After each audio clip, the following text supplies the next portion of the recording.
Morning everyone, welcome back to our channel. সবাই কেমন আছো? সবাই ভালো আছো আর আমি খুব ভালো আছি। তো মেয়ে আজকে স্কুল যায়নি আর বড় ওই জন্য যায়নি, তো আমরা একটু ঘুরতে বেরোচ্ছি। তো চলো ভিডিও দেখতে থাকো, সঙ্গে থেকে কোথায় যাচ্ছি, কী করছি সবটা শেয়ার করবো তোমাদের সাথে। আমরা আজকে চলে এসেছি সালারজং মিউজিয়ামে।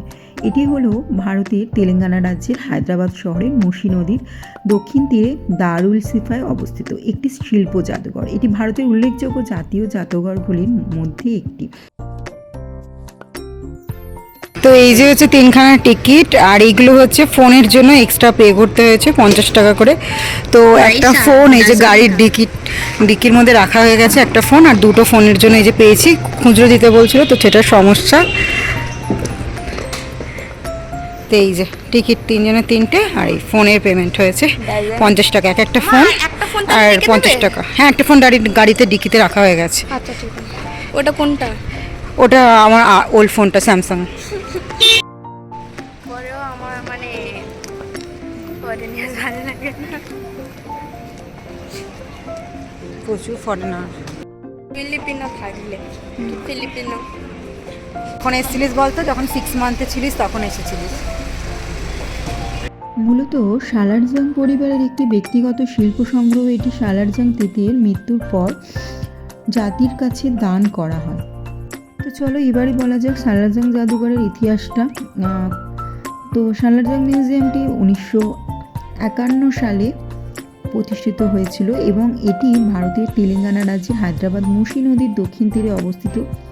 সারা বিশ্ব থেকে বিরল শিল্প বস্তু সংগ্রহের জন্য সালারজাং মিউজিয়াম বিখ্যাত। দেশের অন্যতম বড় মিউজিয়াম এটি। জেনে নিন এর ইতিহাস। এখানে রয়েছে বিখ্যাত সালারজাং মিউজিয়াম, চারমিনার, হাইকোর্ট, কুতুবশা গার্ডেনের মতন ঐতিহাসিক অনেক নিদর্শন। মুসি নদীর দক্ষিণ তীরে অবস্থিত সালারজাং জাদুঘরটি ভারতের তৃতীয় বৃহত্তম জাদুঘর হিসেবে একটি অনন্য স্বাতন্ত্র্য এবং এর বৃহত্তম এক ব্যক্তির প্রাচীন সংগ্রহের জন্য বিশ্বব্যাপী খ্যাতি রয়েছে।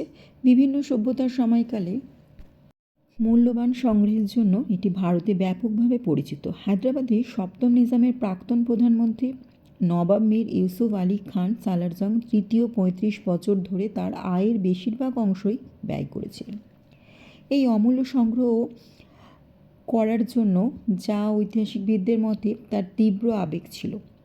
তার পৈতৃক দিওয়ান দেওদি প্রাসাদে রেখে যাওয়া সংগ্রহগুলি আগে একটি ব্যক্তিগত জাদুঘর হিসাবে প্রদর্শিত হয়েছিল, যা 1951 সালে তৎকালীন ভারতের প্রধানমন্ত্রী জওহরলাল নেহরু উদ্বোধন করেছিলেন। পরবর্তী 1968 সালে জাদুঘরটি তার বর্তমান অবস্থান আফজলগঞ্জে স্থানান্তরিত হয়।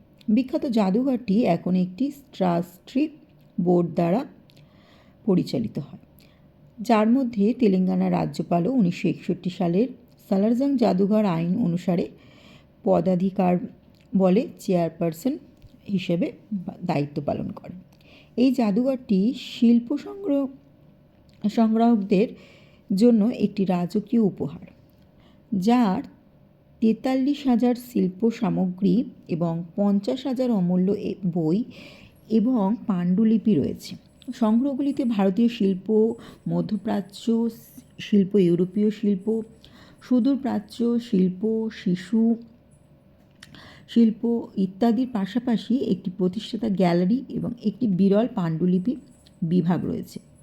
ভারতীয় শিল্পের ধরনগুলি মধ্যে রয়েছে আর কি পাথরের ভাস্কর্য, জেড খোদাই, আঁকা টেক্সটাইল, ব্রোঞ্জের ছবি, ক্ষুদ্রাকৃতির চিত্র, কাঠের খোদাই, আধুনিক শিল্প, টেক্সটাইল, ধাতব জিনিসপত্র, অস্ত্র, বর্ম, হাতির দাঁতের খোদাই ইত্যাদি।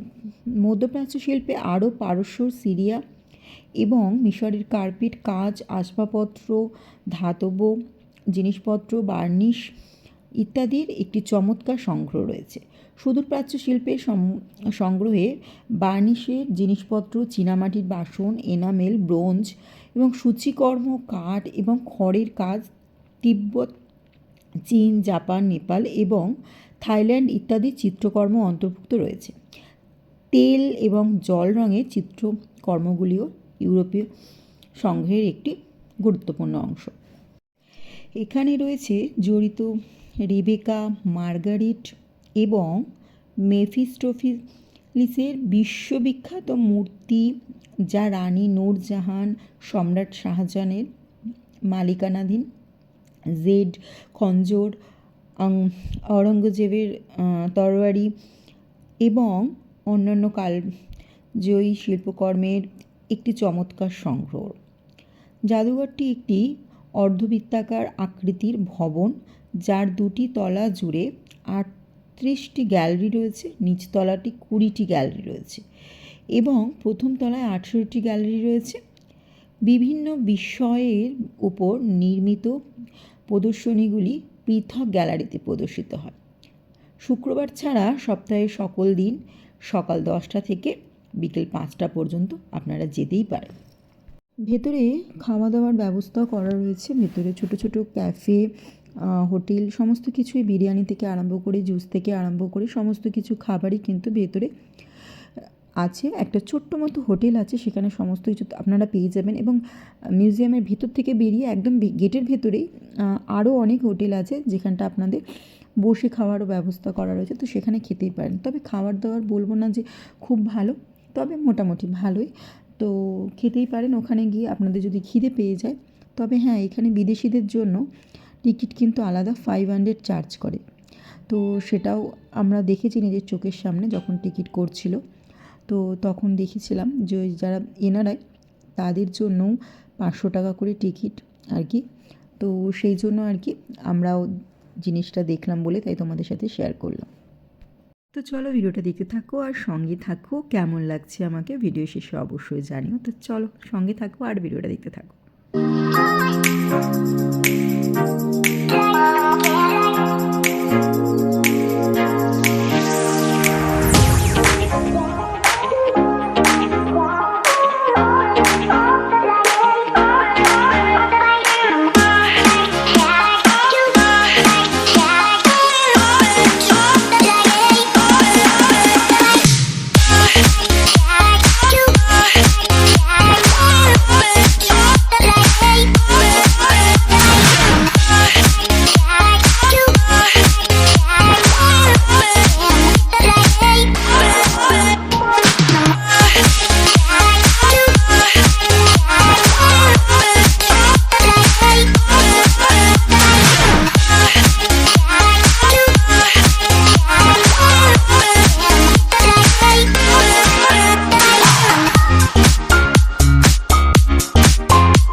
এই ভিডিওটা দুটো পার্টে আমাকে ভাগ করতে হবে, কারণ ভিডিওটা অনেকটা লং, 1 ঘন্টারও বেশি। কারণ প্রচুর রয়েছে, তাও অনেক কিছু আমি ভিডিও করিনি, প্রচুর পরিমাণে মানে জিনিস রয়েছে, নানান রকম জানার আছে, অনেকটা জেনে শেষ করা যাবে না। তবুও আমি 1 ঘন্টার মতন ভিডিও করেছিলাম শ্যুট। তো ভিডিওটা 2 ভাগেও আসতে পারে কিংবা 3 ভাগেও আসতে পারে, আমি বলতে পারছি না। অর্ধেকটা ভিডিও আমি আবার কালকে হয়তো দেব, তারপরে আবার অর্ধেকটা দেব। তো এই হচ্ছে ব্যাপার। তো একবারে যদি তোমাদের দিয়ে দিই তোমাদেরও দেখতে ভালো লাগবে না, জিনিসটা পুরো মন দিয়েও তোমরা দেখতে পারবে না। অত বড় ভিডিও হলে হয়তো কেউ স্কিপ করে করেই দেখবে। তো সেই জন্য আমিও চাইলাম যে ভিডিওটা একটু ছোট করে তোমাদের কাছে প্রেজেন্ট করা যাক।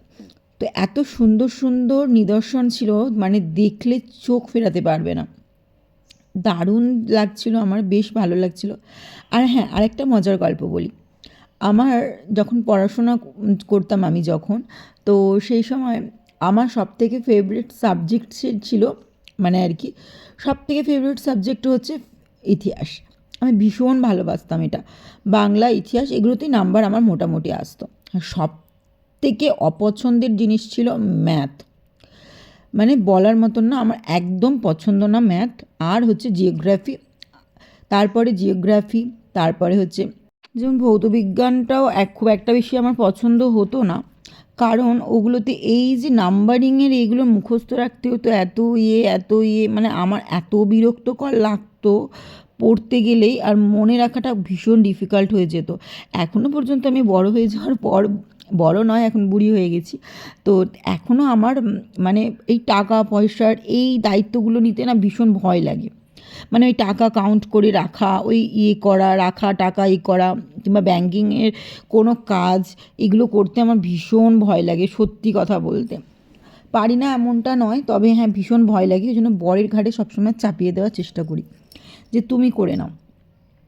বর যদি বলে যে এই টাকাটা ফেলে দিয়ে আসো, কি এটা রেখে দিয়ে আসো, আমি সেটা না ইগনোর করে যাই, যে পরে যাব, কালকে যাব। এই যে জড়তাটা না আমার এখনও পর্যন্ত কিন্তু কাটেনি। আমি এই যে টাকা পয়সা থেকে দূরে থাকতেই ভালোবাসি। যতটা মানে দরকার সেটুকু নিলাম, সেটুকুতে কিনলাম, ব্যাস এটুকুই ঠিক আছে, বাকি সমস্ত টাকা পয়সা আমার দরকার নেই সামলানোর, তুমি তোমারটা সামলাও, মানে এই রকম আর কি। ওগুলো থেকে আমি এড়িয়ে যেতে চাই। জীবনে কোনো দিনই আমার কোনো জিনিসের লোভ ছিল না, তাই হয়তো জীবনে অনেক কিছু পেয়েছি। জীবনে কোনো দিন কোনো কিছু লোভ ছিল না আমার, যে এটা আমার চাই, কি এটা নেব, এটা করব, কোনো জিনিসে না। খাবারে লোভ ছিল না, জামা কাপড়ের কোনো কিছুতেই না। হ্যাঁ, একটু সাজুগুজু করতে সবাই ভালোবাসে, আমি ছাড়াও অনেক মেয়ে আছে যারা সাজুগুজু করতে ভালোবাসে, একটু নতুন নতুন জুতো, নতুন নতুন জামা, নতুন নতুন সাজের জিনিস, এগুলো সবাই পছন্দ করে, সেটা আমিও পছন্দ করি, এইগুলো নর্মাল ব্যাপার। এত সুন্দর সুন্দর মূর্তিগুলো ছিল, ভীষণ ভালো লাগছিল দেখতে। আর এত সুন্দর করে সাজিয়ে প্রেজেন্ট করা আমাদের সামনে, ভীষণ ভালো লাগছিল। প্রত্যেকটা নিচের প্রত্যেকটার নাম, কোথাকার তৈরি, কোন দেশের তৈরি, কিসের জন্য বিখ্যাত, সমস্তটা কিন্তু ডিটেলসে লেখা ছিল, যেটা আমি তোমাদের সাথে আর শেয়ার করলাম না। ওটা আমি যখন নিজে দেখেছিলাম তখন পড়ে নিয়েছি, তো সেটা তোমাদের সাথে আর শেয়ার করা হলো না, কারণ এতটা মনে করে করে বলাটা পসিবল নয়, আর পুরো ভিডিওটা একদম কাছ থেকে করাটাও সম্ভব ছিল না, তাহলে দেখা যেত না, যেহেতু এটা অনেক বড়। অনেক অনেক মূর্তি ছিল, সেম ছিল ওপর নিচে। ওপরতলায় যখন আমরা উঠেছিলাম তখন একটুখানি একই রকম দেখা গেছিলো। তো চলো তোমাদেরকে আরও একটা সুন্দর জিনিস দেখাচ্ছি, যেটা তোমরা দেখে যারা বেঙ্গলি তারা ভীষণ গর্ব করবে। তো দেখতেই পাচ্ছ, এনাকে সবাই চেনো। তো আমার না ভীষণ গর্বে বুকটা ফুলে উঠছিল যে এনাদেরও ছবি কিন্তু এখানে রয়েছে, বঙ্কিমচন্দ্র মশাইয়েরও ছবি কিন্তু এখানে ছিল, আরও অনেকেরই ছিল। তো সেগুলো আমি আর শেয়ার করতে পারলাম না, তো আমার আর ভিডিও করা হয়নি, তো সেই জন্য। আর নিচে থেকে ওপরটা কেমন লাগে সেটাই তোমাদেরকে দেখাচ্ছিলাম। এরপরে আমরা চলে যাব আরেকটা রুমে, যেখানে আরও সুন্দর সুন্দর সাজানো রয়েছে। তো দেখতেই পাচ্ছ খুব সুন্দরভাবে সাজানো এখানটা, আর ডান্সের ভাগগুলো লেখা রয়েছে, তো সেটাই দেখছিলাম। তারপরে এখানে গেলাম আমরা কাপড়ের উপরে নানান রকম ডিজাইন, যেগুলো তখনকার দিনে ওনারা আর কি ইউজ করতো, তো সেগুলোই এখন সুন্দর করে রাখা রয়েছে, তো সেগুলোই তোমাদের সাথে শেয়ার করছি। তো চলো ভিডিওটা দেখতে থাকো আর সঙ্গে থাকো।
তো চলো, খিদেও পেয়ে গেছে খুব জোরে, কিছু একটা খেয়ে হালকা করে খিদেটা একটু মারা যাক, তারপরে অন্য কিছু খাবো। তো চলো, ভিডিওটা আজকে আমি এখানেই শেষ করলাম। সকলে ভালো থেকো, সুস্থ থেকো এবং সকলকে ভালো রাখার চেষ্টা করো।